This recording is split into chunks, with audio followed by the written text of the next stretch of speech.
Hello, welcome to News Center with me, Parikshit Luthra. The World Bank has revised upward its FY23 GDP forecast for India to 6.9% from its earlier forecast of 6.5%. The improvement is being attributed to robust economic activities in India.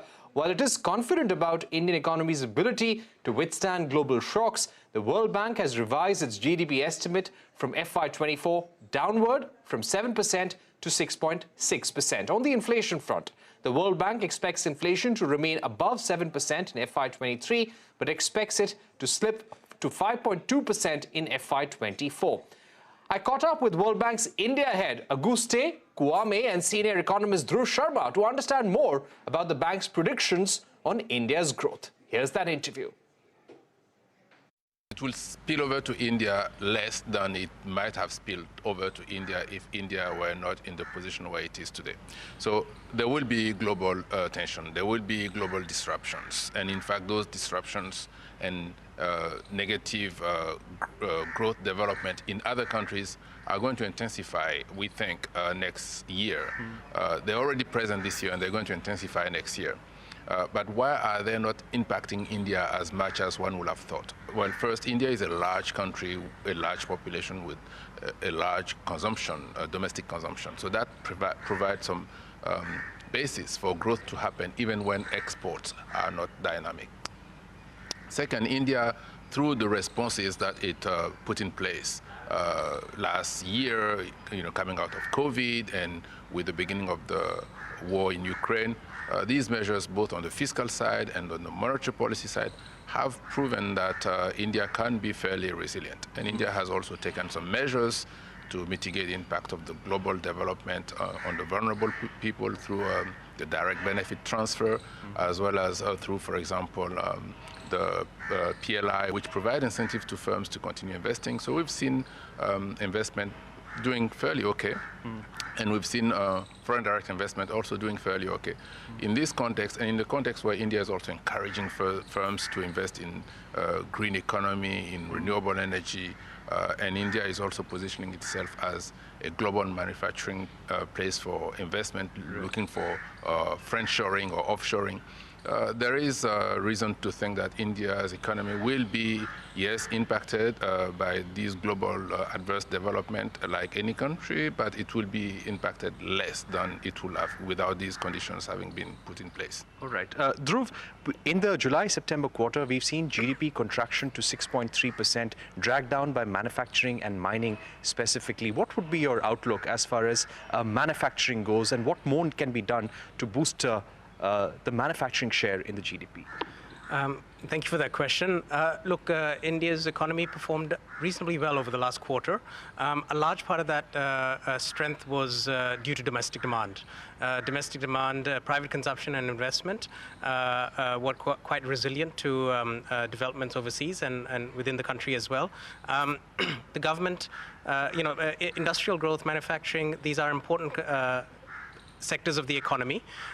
We are seeing a lot of strength actually in construction. That is helping industrial growth. That's helping the industry sector.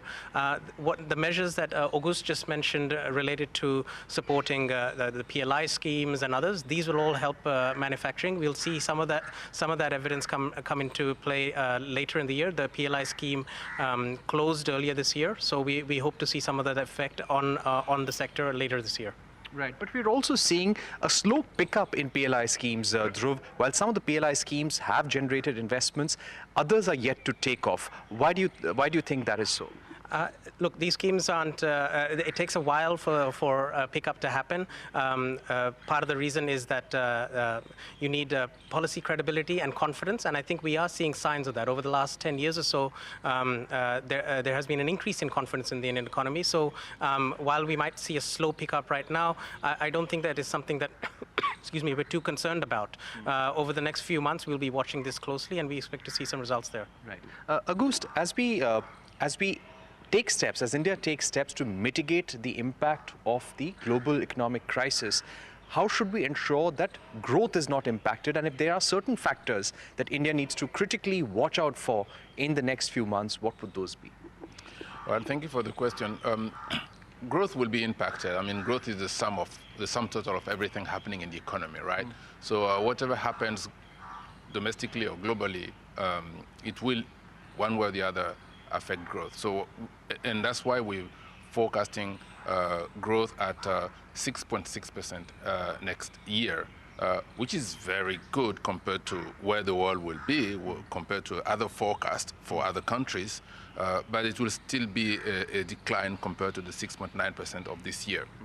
It's also lower than your previous forecast for FY24. Indeed, it is. You know, for FY24, we were forecasting 7% before. Now we're forecasting 6.6%. But it's important to note that the average forecast for FY23 and FY24 remains more or less the same. You know, so we've upgraded our growth forecast for FY23, whilst slightly reducing our forecast for FY24. But you know, the average for the 2 years is more or less the same, which means that India will be in the same place where it would be, according to our forecast, in FY24, despite the global environment. Now, what to watch for? Well, it's well known. You know, India is, as I said, has a large domestic economy, but it's also an economy that is increasingly exporting. So one thing to watch for is what is happening in the export market, in India's trading partners. If their growth are significantly declining, then it will affect demand for India's output. Dhruv, do you see India well on the path of achieving the 6.4% fiscal deficit target? Look, we're expecting fiscal consolidation over the next couple of years. The trajectory that we have is measured, and one of the reasons for that is that there are still vulnerabilities, and the government is taking care of those vulnerable households.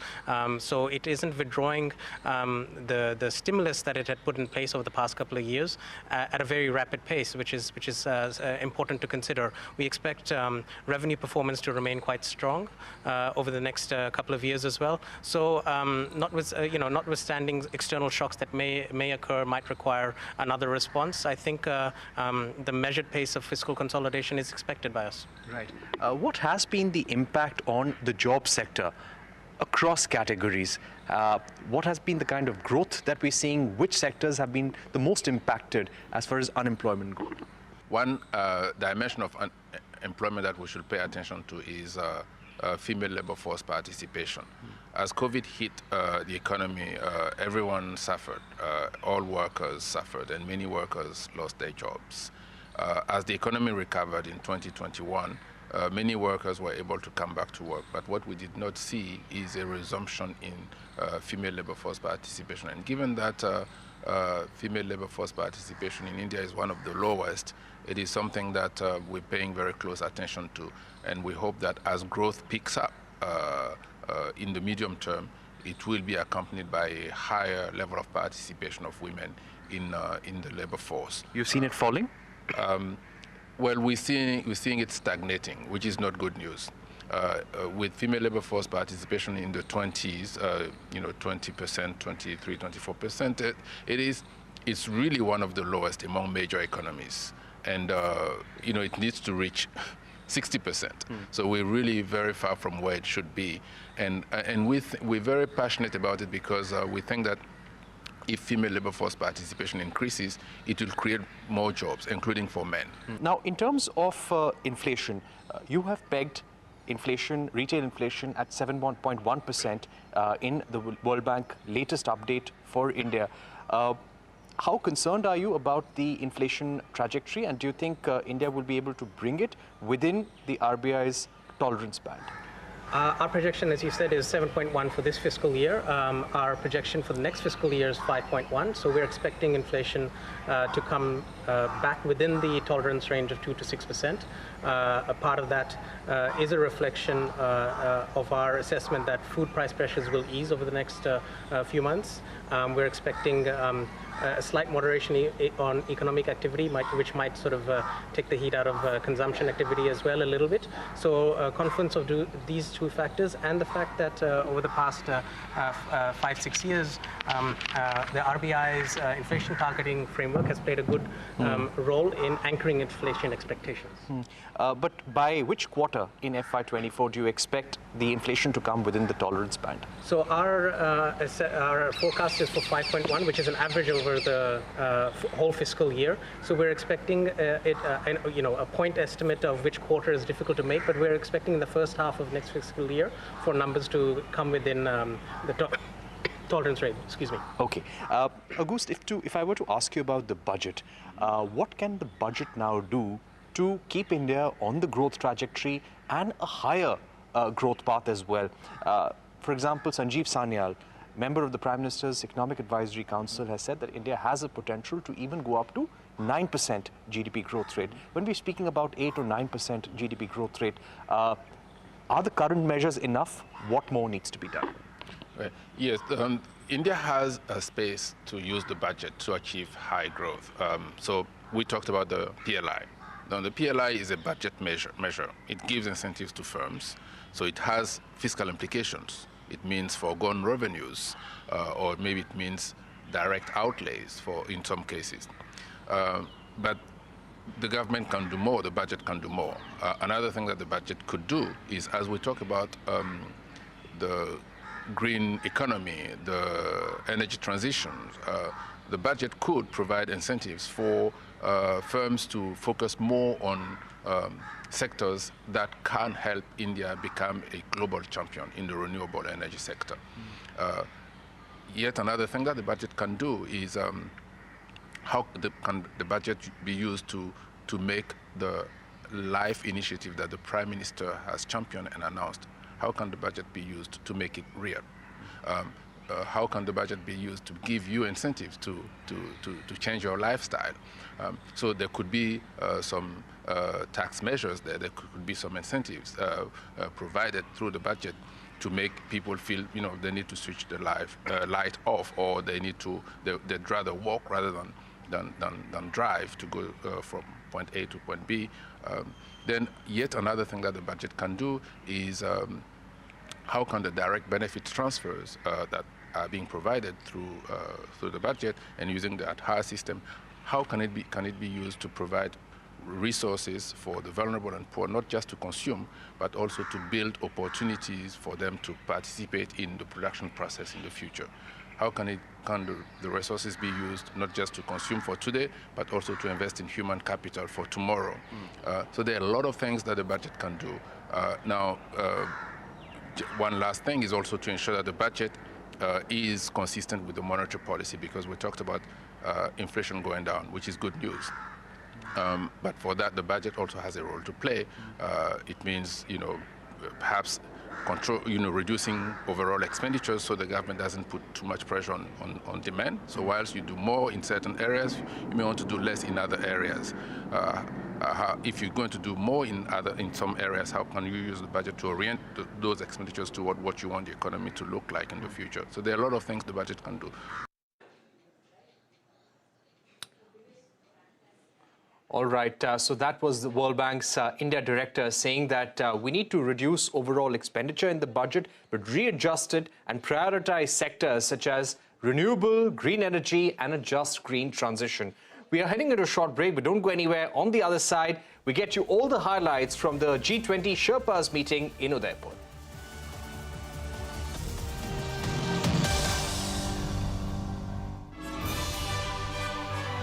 CNBC-TV18, celebrating 23 years of business leadership.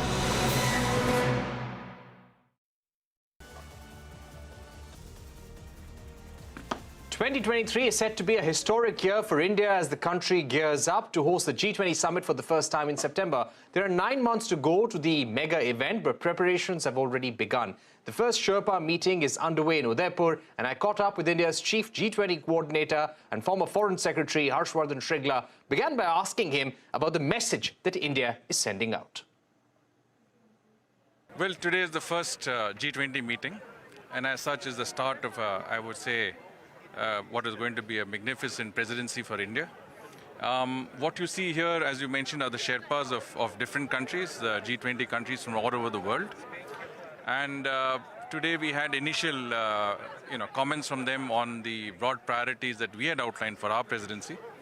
I think the sense I got was that there is a lot of support, very strong support from each and every member country of the G20 for our agenda and for our presidency. There was many of them expressed the desire to work closely with us in achieving our objectives. I think there was a strong sense that the broad priorities we outlined, which were outlined by Prime Minister Shri Narendra Modi ji at Bali at the Indonesia summit, those were discussed at some length today, and we got initial feedback from many of the delegations. So I think it's looking very good. Right. As you know, there will be several rounds of discussions, and I'm sure that our presidency will be a very memorable and unique one. Sir, I'd also like to ask you, we believe that India is proposing a Green Development Pact. What does that really entail, and what would we want G20 nations to do? Well, green development, as we see it, is a very broad concept which encompasses everything from environment and the concept of lifestyle for environment, sustainable consumption, to climate action and climate justice. And the SDGs, fulfillment of the SDGs, I think, is an important part of this plank. So it is, I would say, a very broad approach to the issues of sustainable development, to the issues of lifestyle for environment, to the issue of climate change, how to address the issues of climate change. So I think there's a lot broad traction for that concept, and as I said, this is only the first day, and we're going to have many more meetings. But today is a very significant day because, as you can see, all the Sherpas are out in Rajasthani traditional dress, and this is, I think, in keeping with our endeavor to present an impeccably and uniquely Indian presidency. My final two questions, sir. The finance track, as and when it takes place, what would be the key priority there from India's side? Well, the finance track is not completely separate from the Sherpa track. I think all of the tracks move together. The broad priorities apply to all tracks. So finance is considering their areas. It is finance and sustainable development. It is finance and green development. It is finance and technology transformation. So the priorities remain the same. Finance track looks at it from a financial perspective, and wherever there are issues that relate to either financing of these activities or what it means in terms of macroeconomic stability, that finance ministry comes in that, and the finance track comes in. But the Sherpa track is also working on the same deliverables in a more broad sense. And finally, sir, would it be right to say that India is trying to see if emerging economies can have a greater say in the G20 decision-making, and it's not just about the G7? Well, you have a unique conjuncture of four emerging economies holding G20 presidency in a row. We had Indonesia, which just completed its presidency. After us, we Brazil, and then South Africa. So there is the opportunity for a strong development agenda. As our Prime Minister has mentioned that, in many senses, India is the voice of the global South. I mean, developing countries look to India to give aspiration to to give voice to their aspirations. And this is what we intend to do. And I think it will be, from that perspective, as the Prime Minister said, an ambitious, bold and result-oriented presidency where we will deliver for priorities for the developing world, but we will work with everybody in doing so. There is also some implicit tension, as one diplomat described it, over the war. Russia says that it is the sanctions which are causing a slowdown in the economy, not the war itself. How will India build consensus when there is so much of tension and division over the war? So, as I said, the G20 is, a normative body which looks at broadly macroeconomic priorities, financial issues concerning the globe. And our endeavor is to bridge gaps wherever they exist and bring countries together on the larger agenda of the day, which is global priorities for everybody, not just us, but the entire world. All right, so that was the Chief G20 Coordinator for India, Harshvardhan Shringla, in conversation with me at Udaipur. I also caught up with Germany's Sherpa, Jörg Kukies, at the Sherpa gathering in Udaipur. He's also the State Secretary of State for Financial Market Policy and European Policy. I began by asking him about how difficult would it be for the German and the European economy in the next few months as they head for a harsh winter. Well, I think we surprised everyone because we started in December, almost a year ago, to plan for exactly this eventuality that ended up happening, namely Russia violating all of its contracts and stopping the supply of gas. But we're well prepared. We have 98% of our storage capacity filled. So despite the fact that prices are painfully high, the German economy is still coping with the problem much better than was anticipated by many experts. How would you describe the mood in the room when the G20 Sherpas met for the first time today? Well, I mean, we were all still quite happy that the Bali summit under the Indonesian presidency ended with a strong statement, which was a condemnation of Russia, which called the war that Russia is waging a war, which said that most countries strongly condemned the war. So in that sense, there was still quite good acknowledgement that the Indonesian presidency did such an outstanding job at bringing everyone together. I'd like to ask you about Chancellor Olaf Scholz's statement earlier today that we must not make the mistake of stopping dialogue or stopping trying to have a dialogue with President Putin. He spoke on the phone to the Russian president. What would you propose to other G20 Sherpas as far as speaking to and bringing the Russians to the negotiating table? Well, I won't make any recommendations to anyone else. I can just say that the Chancellor, throughout the war, has had a very strong condemnation of Russia's war of aggression against Ukraine, but he has maintained the dialogue with the Russian president on humanitarian issues, on the issue of the export of fertilizers, of grains, of humanitarian support. So in that sense, having the dialogue is something that is well coordinated within the G7 and within the partner countries. Right. The price cap, the importance of the price cap for other nations as well. Clearly an attempt to keep the flow of oil going, keep it at affordable rates, at the same time impact Russia's ability to fight the war. Yes, you've answered the question yourself. That's exactly the purpose, and it's a great sign of unity that the G7 and now the European Union has endorsed this. And But Russia is talking about countermeasures. Well, that's normal, I would say. That's not new either. So in that sense, that's to be expected. About the pace of sanctions, there is concern among emerging economies about how these sanctions are hurting economic growth, the fiscal space that the developing economies have. Do you share this view that maybe we need to have a relook at the sanctions? Well, you always have to go to the core cause of the problem, and the G20 statement is very clear in naming the Russian aggression against Ukraine as the core root and cause of the problem. And then we've taken great care in all of the design of the sanctions not to sanction food, not to sanction fertilizers. So in that sense, the core essence of the cause of the problem is clearly on the Russian side. Right. And my final question, if I were to ask you about one unfinished agenda from Bali on the economic front, which now needs to be addressed over the next 9 months, what would that be?